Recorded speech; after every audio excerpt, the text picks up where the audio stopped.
Welcome back to Amara's Good Stuff. In our last chapter, Merlin guided young Arthur to his destiny, drawing the enchanted sword from the stone. Now we'll see how that single moment set in motion the rise of Camelot, one of the most famous kingdoms in all of legend. When Arthur first pulled the sword from the stone, many nobles refused to believe that a boy of humble birth could be king. They argued, they shouted, and many knights challenged Arthur, insisting he must prove himself.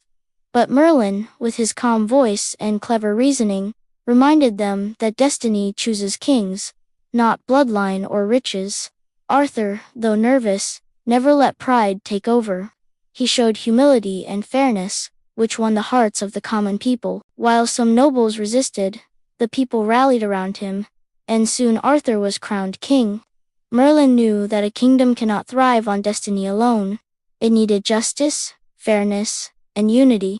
So, he helped Arthur form the Knights of the Round Table. Unlike other councils where the richest and strongest sat above the rest, Merlin suggested a round table so that every knight would be equal, no head, no foot, only fairness and unity.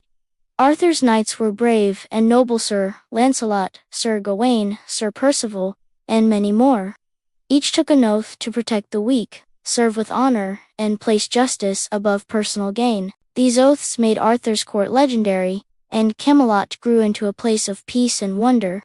But Camelot was not only about knights and battles, it was a place of learning, storytelling, music, and hope. Farmers prospered, children played safely, and travelers came from faraway lands to witness the justice of Arthur's reign. Still, not all challenges were behind them. Merlin, always watching with his keen wisdom, warned Arthur that dark times would come. Enemies from outside Britain threatened Camelot, while jealousy and ambition sometimes brewed within. But for every trial, Merlin offered guidance.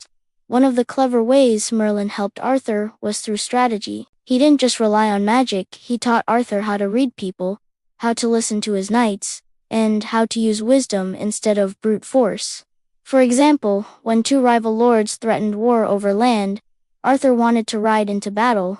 But Merlin whispered, "Sometimes words can save more lives than swords." And so, Arthur mediated a peace, proving himself not only a warrior but a just ruler. As Camelot grew, so did its legends. Travelers told tales of the brave boy who pulled the sword from the stone, of the wizard who could see the future, and of a kingdom where fairness ruled. Did you know?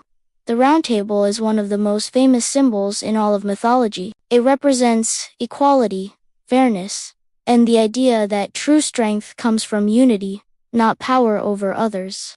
That's a lesson that still inspires people today. And so, Camelot stood tall, glowing with hope and promise. Merlin's cleverness and Arthur's courage had built something extraordinary together. But their journey was far from over, for in the shadows, new challenges were waiting, and destiny had even greater tests ahead. Thank you for joining us for this exciting chapter. Stay tuned to Amara's Good Stuff for Chapter 5, Merlin's Prophecies and the Quest for Excalibur, where we'll uncover how Merlin's visions shaped the future and how Arthur came to wield a sword even greater than the one from the stone.